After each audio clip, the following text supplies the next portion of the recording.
Buenos días, buenas tardes, buenas noches, amigos y amigas de Clave 45. ¿Cómo estás tú, David? Perfectamente, aquí, al pie del cañón, una vez más.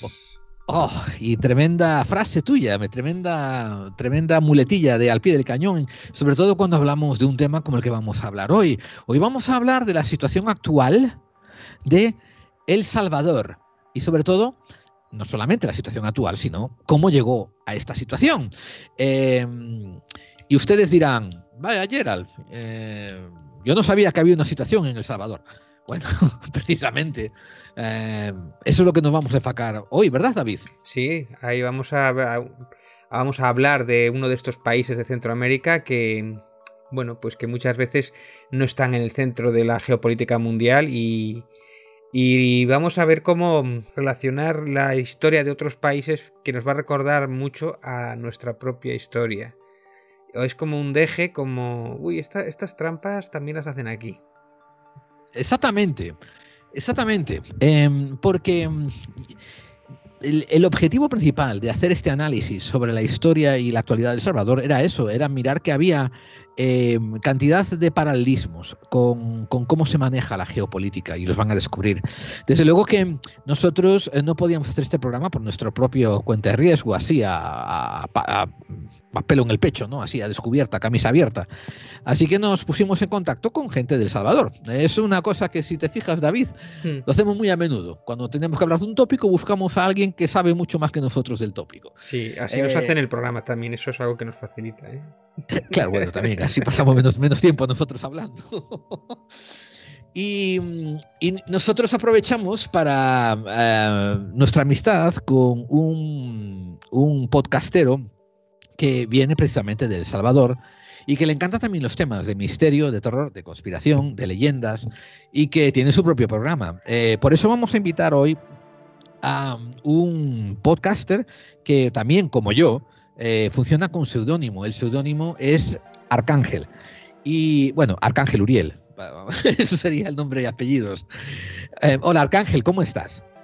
Muy buenas, bastante bien por acá. Gracias a Dios, o a los dioses, como quieran decirlo. Sí, claro, hay que ser respetuoso con todo el mundo, ¿verdad? A los Elohim que los incluye a todos. Y está en la Biblia. Pues bueno, bien, aquí feliz y contento de estar en tu programa, Gerard, después de haber sido un seguidor por bastante tiempo. Sí, eso me da mucha humildad, me enorgullece, pero también me da mucha humildad porque esto...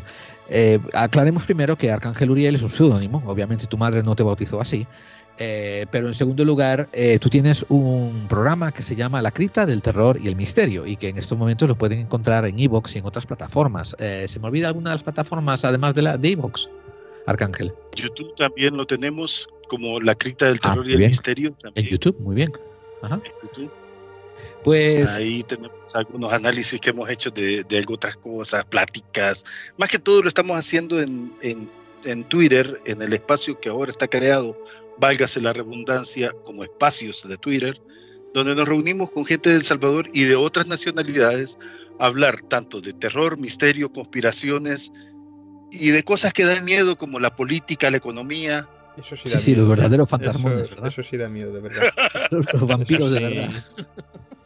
Sí.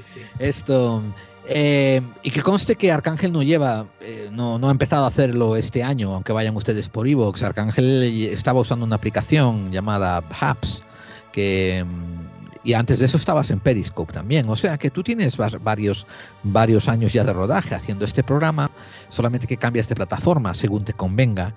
Y no solo eso, tú profesionalmente también estuviste involucrado también en marketing y en divulgación, ¿verdad? Sí, fui publicista, vendía publicidad, he hecho casi de todo, como ya por la edad ya uno rebota de un lado para otro. Y en el aspecto de la publicidad, después, cuando llegó lo de la pandemia, nos juntamos un grupo de amigos y dijimos, bueno, ¿qué podemos hacer para que la gente se sienta más cómodos, encerrados en sus casas? Y pensando en la gente de El Salvador, que nosotros los salvadoreños somos, como decimos nosotros, pata de chucho, que significa que nos encanta salir, andar para arriba y para abajo, bueno, dijimos, vamos a hacer un programa. Empezamos con como una forma sátira de hacer las cosas, hablando de todos los temas, de música, de canciones. Después se fue decantando el programa y hicimos el cambio hacia la cripta del terror y el misterio para hablar de la actividad paranormal, cuestiones que muchos en El Salvador vivimos, incluyendo la política, porque en El Salvador hemos tenido un cambio de política de 365 grados en este año pasado del 2019 será 180, a este año. Será 180. De 180 grados, sí. Pues si 365 te quedas igual, claro, ¿no? Me quedo igual, sí, es cierto. No. Técnicamente, si dice 365 grados, avanza 5 grados.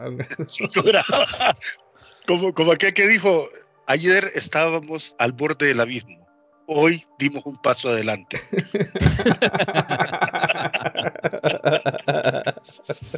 Quiero que la gente ya empiece a entender que Arcángel tiene un humor grandioso, sarcástico y sobre todo eso, que aprecia como persona inteligente, aprecia una buena risotada por encima de todo.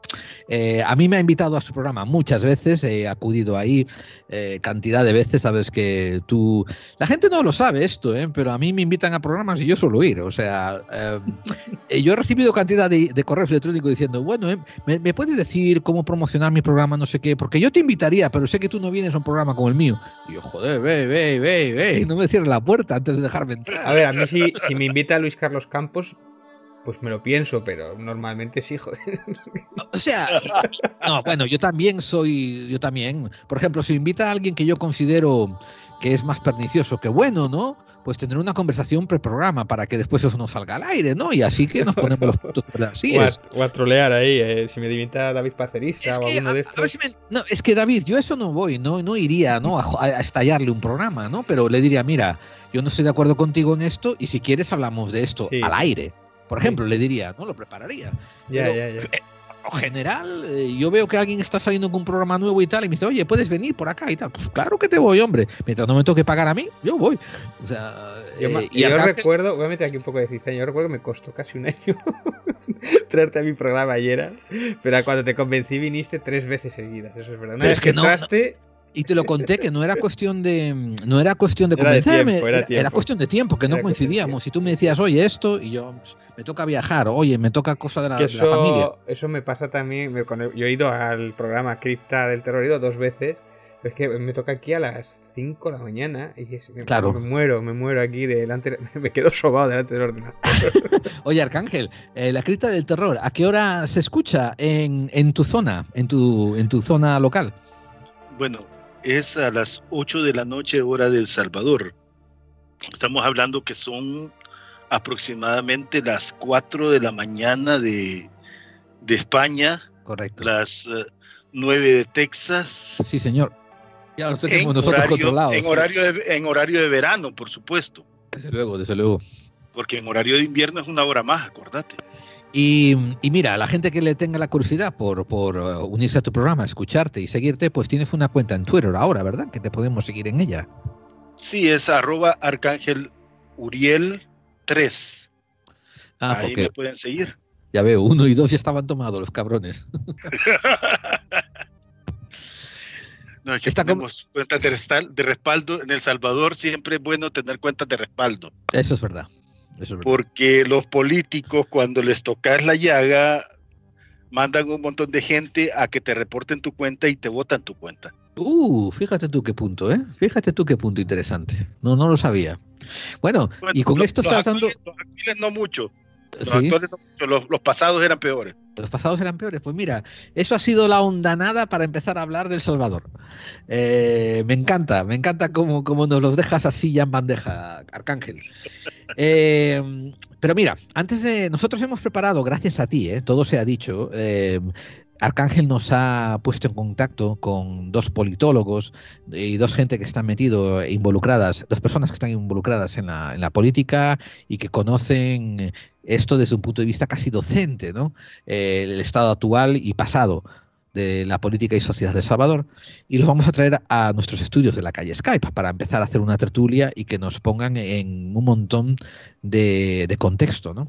Pero como nos vamos a enfocar más bien en el siglo XX y el siglo XXI, ¿qué tal si aquí, antes de traerlos, hacemos un repaso a la historia de El Salvador para que la audiencia entienda por qué esto es relevante de escuchar? ¿Te parece, Arcángel? Dale, dale. Bueno, pues a ver, empezaremos diciendo que, para empezar, Europa descubre El Salvador en 1524 con Pedro Alvarado. Depende de qué libro de historia ustedes lean, unos dirán que lo descubre, otros dirán que lo conquista. O que lo encuentra, más bien, ¿no? Sería bueno, fíjate lo que dije yo, ¿eh? Europa descubre El Salvador. Sí, El Salvador ya estaba descubierto. Los que vivían ahí ya sabían dónde estaban. O sea que no vengas a joder. Ahora, también conquista, seguramente, ¿no? Porque fue una toma cultural por parte de la nación de España. Y así quedó, ¿no? Así ya saben toda la historia de... Quiero decir, así se inicia, se introduce en los anales europeos. Entended que hay historia indígena, que va obviamente más antigua que esto, pero para traer a Salvador en el contexto occidental, en el contexto actual, pues empezamos por aquí, obviamente por la conquista española. Y después, en 1821, El Salvador consigue la independencia de España. O sea que echó casi 3 siglos, ¿no? Como parte del Imperio Español. Que esto es una distinción curiosa, ¿no? Conquista sí, pero recuerden una cosa, al contrario de los ingleses, al contrario de los holandeses o los alemanes, España no lo convierte tanto en colonia, sino que extiende su imperio y extiende sus leyes a todos los países de Sudamérica. Por tanto, es parte del Reino de España. Que eso es un punto, ¿sabes, Arcángel? Esto es un punto que cuando hablemos de la leyenda negra española vamos a traer a alguien de Sudamérica para que nos sirva de contrapunto para alguna de las cosas que se van a hablar. Así que recuerda, estoy tirándote el anzuelo para que estés atento al tema. No hay problema. Bien. Y después, en 1823, 2 años después, El Salvador pues, comienza a hacer parte de una unidad de provincias de Centroamérica, que se llama, donde se incluyen Costa Rica, Guatemala, Honduras y Nicaragua. Eran 5 países. Después, en 1840, El Salvador se hace completamente independiente, se disuelve esa unidad de provincias de Centroamérica. Y después, entre 1859 y 1863, el presidente Gerardo Barrios pues introduce el cultivo del café y empieza a hacerse una plantación fuertísima dentro de El Salvador que se convierte en esos años, ¿no?, en el centro económico. Después llegamos a 1932, cuando empiezan a hacerse las revueltas agrarias, y hay un dato interesante que dice más de 30.000 personas son matadas durante la supresión de las revueltas de los campesinos, y dirigida por Agustín Farabundo Martí. Esto conduce a un estado de inestabilidad dentro del Salvador, un estado, perdón, no de inestabilidad, sino diríamos más bien como de rebelión y de descontento, que lo trae hasta 1961, que es cuando se hace el primer golpe de Estado oficial y empieza la guerra civil. Aquí una cosa ya, es muy curioso que en muchas de las historias de Sudamérica y de Centroamérica hay ese paralelismo con la historia española, que hay ese periodo de levantamiento, bueno, más o menos hay algunos que es bastante más moderno, ¿no? Pero hay ese periodo de dictadura que siempre suele relacionado, y hay esos universos paralelos relacionados con España, como cada uno de ellos ha ido sobrepasando la dictadura, alguno todavía se ha quedado en ella, y es muy peculiar cómo esas fechas se relacionan, vamos, Es una buena matización. A mí hace poco me llegó un comunicado, un artículo de un periódico, donde hablaba de que el líder de la rebelión de Filipinas, que obviamente liberaron a Filipinas del gobierno español y la empezaron a hacer independiente, pero tuvieron que hacer un pacto con los americanos. Y que lo que ocurrió fue que una vez que se deshicieron de los españoles, se convirtieron en realidad en ¿cómo diría yo?, en una colonia norteamericana. Y este liberador, este líder revolucionario dijo, había una inmensa diferencia entre ser parte del Imperio Español a pasar a ser colonia americana. Y después eso también la peleamos y conseguimos nuestra independencia. Y una vez que conseguimos la independencia de los americanos, nos arrepentimos toda la vida de habernos largado de los españoles. Eso lo dijo el líder de la Revolución Filipina. Es que aquí estás hablando en el 31, pero en el 36 empieza la Guerra Civil Española. Sí, sí, sí. Sí. Esto le pasa, como decías tú, a casi todos los países latinoamericanos que buscaron la independencia en diferentes momentos en la historia. Y es famosísima también cómo fueron muchos criollos españolizados. O sea, esto eran hijos de españoles nacidos en esa tierra, en la tierra que sea. Habla del Nicaragua, habla de Honduras, habla de El Salvador, que después buscaban la libertad de ese país, pero para ellos hacerse con el poder. No para crear un sistema democrático, no para crear una mejora general, etcétera. O sea, era básicamente para transferir el poder del Estado español, que supuestamente estaba en Europa y lejano, de ultramar, a una burguesía local. Bueno, pero eso es otra cosa que hablaremos otro día. Y además que me impone incómodo el silencio de Arcángel, que no dice nada, que a lo mejor se están mordiendo la lengua diciendo, la madre que os parió, cabrones. No, estoy escuchando más que todo porque sí, es un paralelismo extremo, te digo la verdad, como lo decís vos, Gerald, que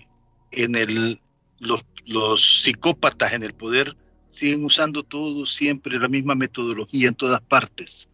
Porque, bueno, en El Salvador, uno de los presidentes más recordados en el aspecto sociopolítico fue el general Maximiliano Hernández Martínez, que fue un llamado dictador, aunque como en la tertulia te darás cuenta lo que te informen de que en El Salvador siempre hubieron elecciones populares, pero sí, este presidente, me contaban a mí los abuelos, porque estamos hablando de 1931, 1944, de que se gastaba más en arreglar y ordenar tu casa que en poner una puerta para evitar que la gente entrara. Wow. Porque la ley era, te agarraban robando la primera vez, te cortaban la mano derecha, perdón. Te agarraban robando la segunda vez ya sin tu mano, entonces no te podían cortar la izquierda porque ibas a hacer una carga para el Estado, así que pasabas al paredón de fusilamiento. Así de fácil y sencillo se trataban a los ladrones en ese tiempo. Claro, yo siempre he dicho que lo de los ladrones, normalmente los que suelen robar normalmente es porque igual tienen hambre, porque solucionar el problema del hambre, la gente que se ve obligada a robar, eso no es responsabilidad de los gobiernos. Bueno, esto es el toque irónico. Sí, fíjate de que ese era lo irónico de El Salvador, porque allá en ese tiempo, nadie estaba sin trabajo. Porque pasaba una patrulla y si te encontraban en el parque o en cualquier parte haraganeando, te preguntaban qué estabas haciendo, vos decías, no tengo trabajo. Te llevaban a trabajar y te pagaban tu jornal. Y te pagaban tu jornal para evitar la delincuencia, pero si por razones propias decidía ser delincuente, pues esa era la ley. Y al extremo que uno de los hijos de él tenía hijos ilegítimos, un hijo ilegítimo de él fue agarrado robando. Y ese día dijo que iba a cambiar la ley. Ay, amigo. La cambió rotundamente. No le cortó la mano. No le pudo cortar la mano a su hijo. Vaya. Lo mandó al paredón de fusilamiento directamente. ¿Ah, sí? Sí. Eso sí que fue un giro inesperado. Esa no me la esperaba. Hostia. Ya, yo tampoco. Vaya. Por eso es que es uno de los más recordados y de los que, por la situación actual de las pandillas en El Salvador, muchos citan de que necesitaríamos a un Martínez. Ya entiendo. Madre mía. Bueno, a ver, continuamos repasando la guerra civil y nos acercamos hasta el presente. Aquí yo voy a dar unos pocos datos. Arcángel, siéntete libre de interpelar, de meter por el medio cualquier dato que te parezca más relevante que yo esté omitiendo. Excelente. Empieza en el 1961, cuando un partido más bien de derecha, de derecha tendenciosa conservadora, llamado el Partido de la Coalición Nacional, pues toma el poder después de un golpe de Estado. Hay grupos que se rebelan, hay diferentes grupos que se rebelan, no pensemos en un frente unificado de rebeldía, Y después continúa la oposición a este grupo militar que había tomado el poder, hasta que es interrumpida esta reyerta interna en 1969 por una pequeña guerra contra Honduras. Y si no recuerdo mal, el asunto fue que El Salvador extraditó a un montón de hondureños, ¿de verdad? ¿O fue al revés, que Honduras extraditó a un montón de salvadoreños? Eso directamente fue que Honduras empezaron a... Bueno, mira, El Salvador es el país más pequeño de Centroamérica. Por ende, tenemos muy poco territorio y muy poca tierra para la gente. La gente viajaba a Honduras. En Honduras la economía estaba malísima, porque no había desarrollo, no había agro, pero vienen y los salvadoreños empiezan a trabajar, empiezan a tener sus posesiones, sus tierras, sus tiendas, sus almacenes para vender productos, y en ese momento Honduras empieza a expropiar todas esas riquezas de salvadoreños en Honduras y los deportan hacia El Salvador. Aparte de que hicieron un pequeño genocidio, hubieron una cantidad de muertes de salvadoreños. Caramba. Y El Salvador, viendo eso, estaba optando por, ¿cómo te podría decir? Porque otros países velaran y dijeran ayuda, le dieran ayuda para solucionar el problema. Y esa guerra es la guerra de las 72 horas contra Honduras. Ajá. Es mal llamada la guerra del fútbol, porque por casualidad en un partido de fútbol El Salvador le gana a Honduras para la clasificación de la Copa Mundial del 70. Me gusta eso que matizaste, por casualidad le gana. Ajá, por casualidad le gana, porque siempre El Salvador ha tenido muy mal fútbol, te digo la verdad, hasta ahora. Esta temporada, no sé qué pasa en El Salvador. Hay un cambio rotundo. La selección salvadoreña hace poco tuvo un partido contra Estados Unidos y quedaron empatados. Ajá. Y si no les roban un penal, El Salvador hubiera ganado. Caramba. Sí. Así de que imagínate. Ha cambiado todo, pero en ese tiempo no quedaba mucho chance para el deporte, con la gente trabajando en el campo. Acordate que El Salvador es un país agrícola, era un país agrícola principalmente en ese tiempo. Sí. Se crea la guerra dura 72 horas, hay un ataque de las fuerzas aéreas hondureñas a El Salvador, al aeropuerto salvadoreño de la Fuerza Armada. Se levantan pocos aviones salvadoreños. Nosotros teníamos los aviones, estos que se usaban en la Segunda Guerra Mundial, los avioncitos esos que le llamábamos nosotros los tigres voladores, ¿ya? Pero aviones antiguos, estamos hablando. Y Honduras tenía los más modernos.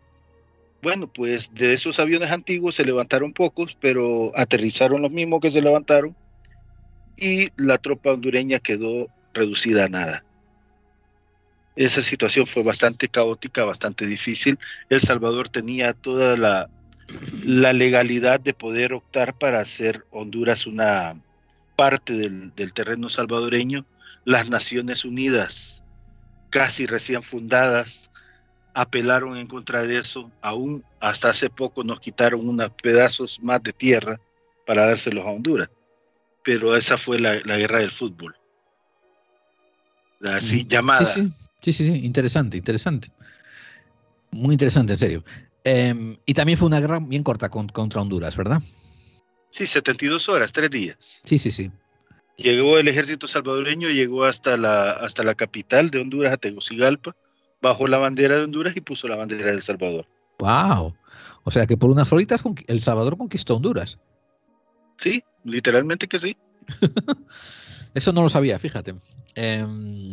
Bien, a partir de 1970 hasta el 77 continúan las reyertas internas, las luchas internas de guerrilla, y el frente que es asociado con la izquierda, que se llama Frente Farabundo Martí por la Liberación Nacional, pues continúa incrementando los ataques contra la guerrilla gubernamental, contra la milicia gubernamental, que está supuesta a ser más de derechas.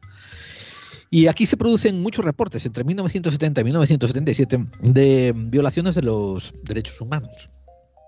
Y aquí es donde empiezan a introducirse los conceptos de que existen escuadras de la muerte en El Salvador. Aquí es cuando el general también, Carlos Romero, es elegido presidente. Después del 79 al 81 viene un periodo bastante duro, donde cerca de 30.000 personas en El Salvador. Recuerden que la población es bien chiquita. ¿Cuánto es más o menos la población del Salvador hoy en día, Arcángel? Solo dijiste, eran 6 millones, ¿no? 6 millones. Bien. 6 millones aproximadamente. Imaginémonos que en el 80, ¿no? Podrían haber sido 5, y de esos 5, pues estás matando a 30.000 personas usando estas escuadras de la muerte que pertenecen a grupos paramilitares de la ultraderecha. Eso es un porcentaje bien grande de masacre, ¿eh? A ver, ¿qué ocurre? Se forma una junta también estos años y sacan a este general, al general Carlos Romero, pero no consiguen detener las escuadras de la muerte. Y después en 1980 es cuando ocurre el asesinato del arzobispo de Salvador, el señor Óscar Romero, que vamos, eso recibió bastante publicidad internacional. Fijaros que en el 81, tanto Francia como México reconoce al Frente de Farabundo Martín, de Liberación Nacional, como una fuerza política. Y sin embargo, los Estados Unidos, en el 81, pues continúa apoyando tanto con habituallamientos, con provisiones, con armamento, como con entrenamiento a los efectivos del gobierno de El Salvador, que claro, son más inclinados hacia la derecha, hacia los sistemas conservadores capitalistas, y que quizás Estados Unidos está mirando al Frente de Farabundo Martí como la ingresión, la incursión del comunismo en su patio trasero. Las elecciones de 1982 las gana el grupo Arena. ¿Tú te acuerdas lo que quiere decir Arena? O sea, ¿qué quería decir? ¿Cuáles son las siglas de Arena? Mira, en el 82 ganó el PDC, Partido Demócrata Cristiano. Oh, wow. ¿Ya? Qué miedo me da. Ya, que solo duró 5 años en el poder. Después ganó Alianza Republicana Nacionalista Arena, que su himno decía que El Salvador sería la tumba donde los rojos terminarán. Joder. Salvándose hacia América, nuestra América Central. Uf, qué miedo. Yo que soy muy rojo. Era extrema derecha. Sí. Sí, definitivamente. Después, en 1984, sube la presidencia Duarte. En el 86, 2 años después, Duarte empieza a hacer las negociaciones de paz con el Frente de Farabundo Martí. Y en el 89 se intensifican los ataques entre Farabundo Martí y las fuerzas del gobierno.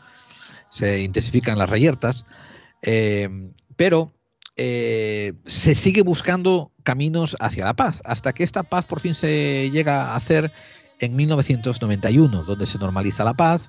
El FMLN, el Frente de Farabundo Martí por Liberación Nacional, pasa a ser un partido político y se incorpora al proceso de democratización del país. Y este proceso después va a ser el que nosotros vamos a hablar con nuestros contertulios. ¿Crees que me he dejado algo en el tintero, algo digno de mencionar, Arcángel? Bueno, principalmente que en diciembre de 1990 fue la última ofensiva que lanzó el Frente Farabundo Martí en una llamada, ¿cómo se llamaba? Invasión hasta el tope, ofensiva hasta el tope, que es cuando los miembros de Arena, del Frente Farabundo Martí, hacen unos convenios con ciertos grupos de pandillas que ya habían en El Salvador para que lucharan a favor de ellos. En el 90. En el 92 se firman los acuerdos de paz, cambian la Asamblea Legislativa, aprueba unas leyes de reconciliación nacional, las cuales eran principalmente una amnistía directa hacia tanto del Frente Farabundo Martí como hacia el ejército o al gobierno que era mandado por el presidente Alfredo Cristiano. Nada más. Muy bien, muy bien. Pues con esta matización pasamos a encontrarnos en este momento donde vamos a hablar un poquito sobre el final de la guerra, el comienzo de la guerra civil, el comienzo de las negociaciones y cómo se nos llega hasta hoy en día, hasta la situación actual. ¿Quiénes van a ser nuestros invitados hoy, Arcángel?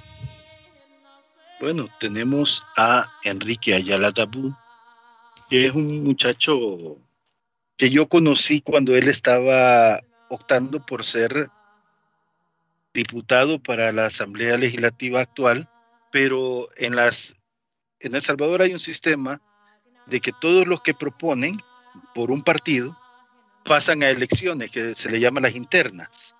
En las internas no logró ganar, pero tiene mucho conocimiento, es muy, muy abierto en ese aspecto, y aparte de eso, de que es una persona que le gusta mucho servir al Salvador. También vamos a tener al politólogo Juan José Golcher desde Vietnam. Así de que, imagínate, va a ser un buffet grande. Sí, es tremendo caché que nos has traído aquí, oye. Y además podemos atestiguar que los dos invitados tienen extensa y profundos conocimientos del tema que vamos a tocar. ¿Qué te parece, Arcángel, si abrimos nuestros estudios de la calle Skype y los invitamos y empezamos a hablar sobre la situación del Salvador? ¿Estamos listos? Adelante. Excelente. Bien, vamos allá. Esto es Clave 45. Estamos aquí con Arcángel Uriel y David Santiso. Yo soy vuestro compañero de viaje, Geraldine, y estamos haciendo este programa sobre El Salvador porque hacemos así los programas para aquellos que intuyen que las conspiraciones existen. No, ya lo dije yo. Fue una conspiración Anunnaki que te lo sacó de la boca.